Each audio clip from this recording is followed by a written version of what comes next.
أعوذ بالله من الشيطان الرجيم بسم الله الرحمن الرحيم الحمد لله الصلاة والسلام على رسول الله وعلى آله وصحبه ومن والاه رب اشرح لي صدري ويسر لي أمري واحلل عقدة من لساني يفقهوا قولي. Assalamu alaikum wa rahmatullahi wa barakatuh. We're continuing our journey in looking at some of the factors that caused the demise and abolition and destruction of the Uthmani Khilafah and the Khilafah as a whole as an institution, in order to learn some lessons. I want to just touch today on the relationships with foreign powers, particularly with the West. And there's a lot we can learn from that. I mean, bear in mind that the relationship between Europe, largely Western, we say the West, we mean Europe, up till and into the period of the Crusades, was one whereby there was a power imbalance. The Khilafah was overwhelmingly more superior in terms of unity, in terms of technologically, in terms of militarily, in terms of wealth. Europe, by contrast, was divided, at war with itself, living through its dark ages, and intellectually very challenged. So the encounters between the two were not really very impactful on the Khilafah. By this stage, the Khilafah had spread to Spain, Sicily, Cyprus, and the whole of North Africa. So it was present in Europe for a very long period of time, as well as neighboring Europe. The Crusades had an era which was defined with hostility between 1096 and 1291, where Salahuddin Ayyubi, in that period, Salahuddin Ayyubi liberated Jerusalem, and following that, the Crusaders were ultimately expelled from the whole of Bilad al-Sham. The Khilafah's presence in Spain existed for hundreds of years, but ultimately was defined by the fall of Granada in 1492, where Muslims or Jews were either forced to convert or expelled or were killed. And that ended Muslim presence within Spain, which was seen by all as a beacon of civilization in Europe for the hundreds of years that it existed there. A lot of European identity towards the Ottomans particularly, and Khilafah and Islam in specific, more generally, is defined by the fact that in 1683, the Ottoman Khilafah laid siege to Vienna in the heart of Europe, and being at the gates of Vienna was seen as something, and bear in mind that was the seat of the Austro-Hungarian Empire, so a huge and powerful dynasty within Europe. It was seen as something which was defined the Ottomani Khilafah as a threat. Later on, by 1798, after the French Revolution, the rise of Napoleon, Napoleon himself went to conquer Egypt, which the British in particular found an extreme threat, because that was the gateway to the jewel in their crown, which was India. And ultimately he was repelled from Egypt by the British, which defined a sort of relationship between the British and the Ottomans at that era, which was one of sometimes hostility and sometimes mutual cooperation. It's in the Ottomans' interest to see Napoleon out of Egypt. What they didn't want, but what they got, was a strong British influence in Egypt following that for the best part of the next century or more. The relationship between Britain and the Khilafah before the 19th century, I should have put on this slide, was actually a mixed picture. In this, this is a book titled The Sultan and the Queen, The Untold Story of Elizabeth, Queen Elizabeth I and Islam. Actually, just to give some perspective, Suleiman al-Qanuni, known as Suleiman the Magnificent, the Ottoman Khalifa, who built the Suleimani Mosque, if any of you have been to Turkey, magnificent structure, was the Khalifa at the same time that Queen Elizabeth I's father, Henry VIII, was king in England. So if you look at comparable architecture development in London at that time compared to Istanbul at that time, you get some idea of the scale of difference. Elizabeth I was under threat from the Catholic Church and in particular from Spain, and she was always looking for allies, often in Europe with other Protestant leaders. But actually, there's evidence that her court were often looking for help from the Ottomans. So the relationship between Britain and it was England then and the Ottoman Khilafah at that stage was not always one of hostility. Indeed, this example, by the time the British had conquered India, Queen Victoria was in power over a huge number of Muslims living in India, who they claimed to be ruling over, and claimed that these were subjects of the British Empire. Now, as such, the British Queen had to have a formal courtly relationship with the Ottoman Sultan. So they were seen as rival great powers in the world, sometimes allying, sometimes in competition all the time. This example of the tragic Great Irish Famine of 1847, which led to huge numbers of deaths. And in that era, as we know, Britain's relationship with Ireland was one of conquest and colonization, and often having to counter rebellion from the Irish and resistance from the Irish. Now, during that famine, the Khalifa at the time, Abdul Majid I, offered to send the equivalent of £1 million today.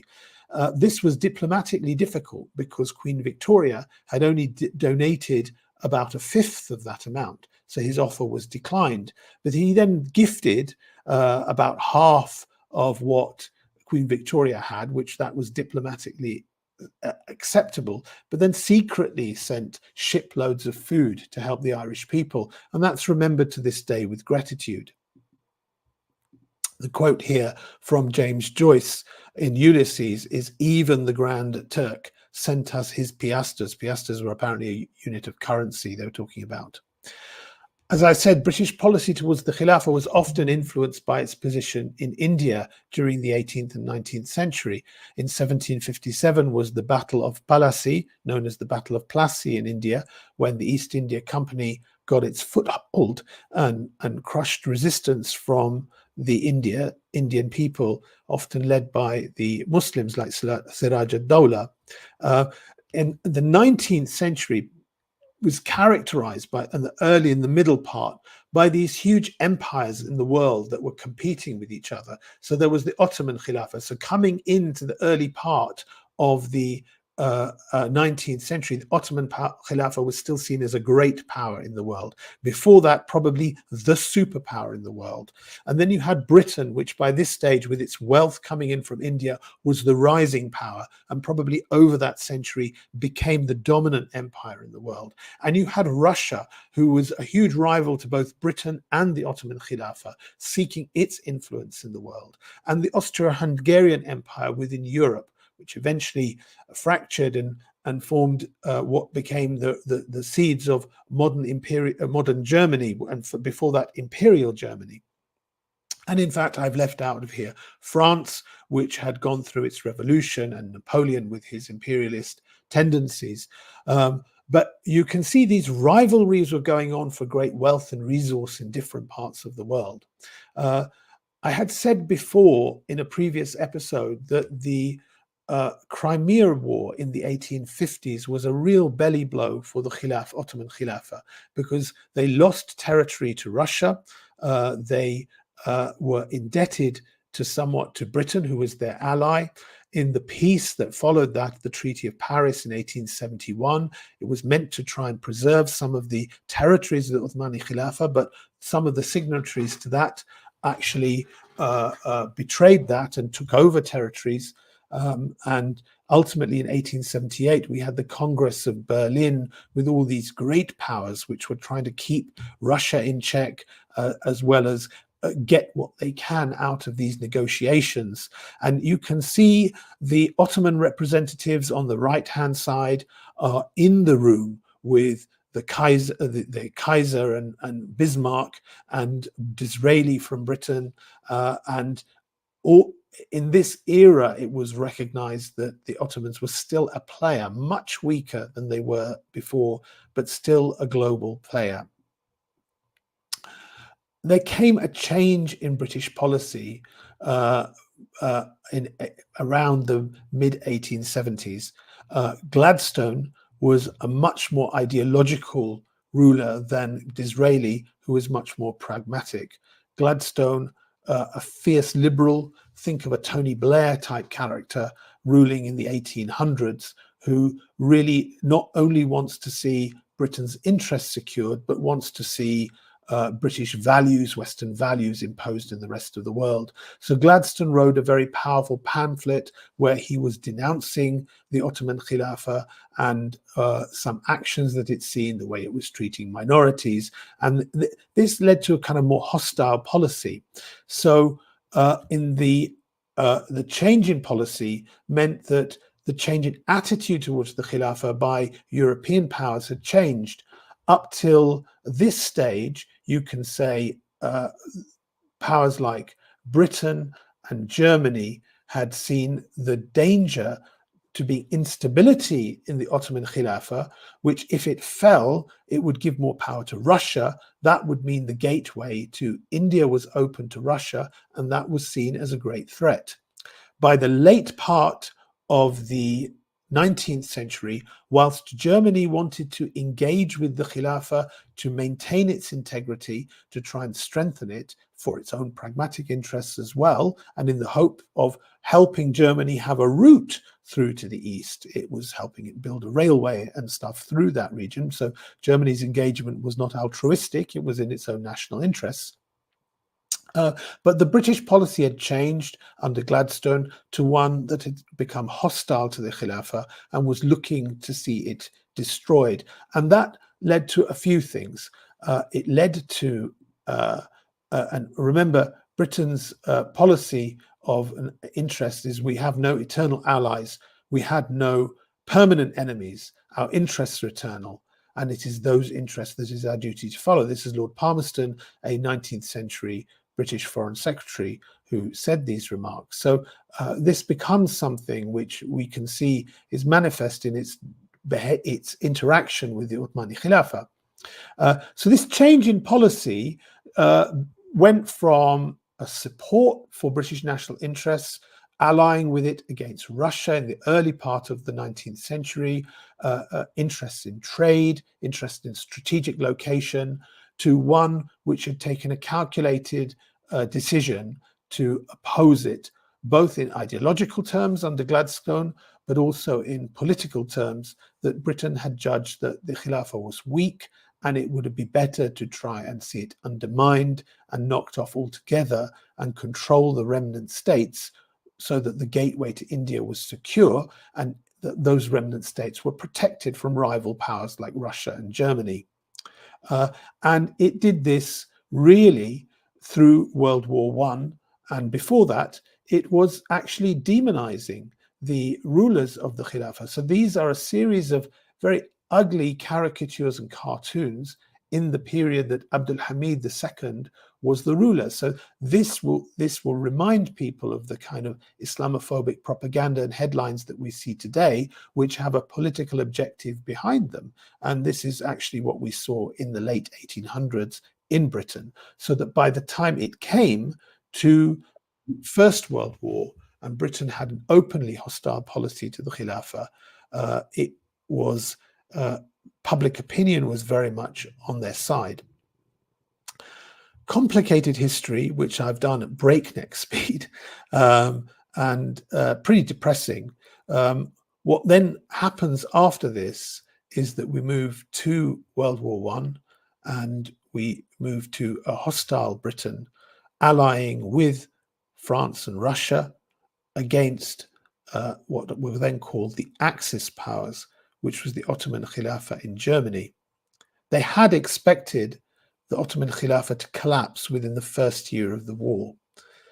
By the third year of the war, they were looking at possibly having to make peace because the Khilafah had not collapsed. And had it not been, despite having to fight on two fronts, because the British had inspired the Arab revolt under Sharif Hussein, and had it not been for the American intervention in World War One in 1917, then maybe the Ottoman Khilafah would have survived that war as well.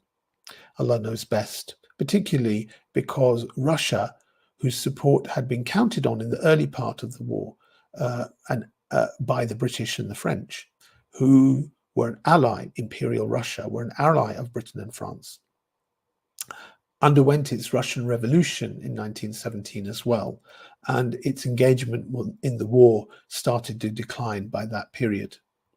So these are obviously speculative things that people do speculate on, but what it teaches us is that in geopolitics, this British maxim of we have no eternal allies and we have no permanent enemies, the interests are what are permanent, what should be understood, and what should be understood is that one cannot trust foreign powers who engage on this basis.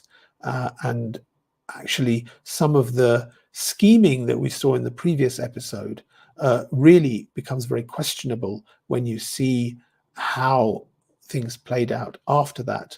The likes of Midhat Pasha, who were the senior advisor in the court of Sultan Abdul Aziz, who was assassinated, and in whose hand he's said to have Midhat Pasha was said to have an assassination, was very pro-British and pro-reform policy.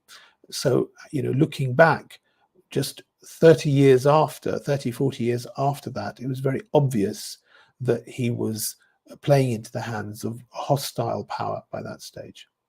Hope that was helpful and interesting, and I hope the lessons can be learned from that, inshallah. Assalamu alaikum wa rahmatullahi wa barakatuh.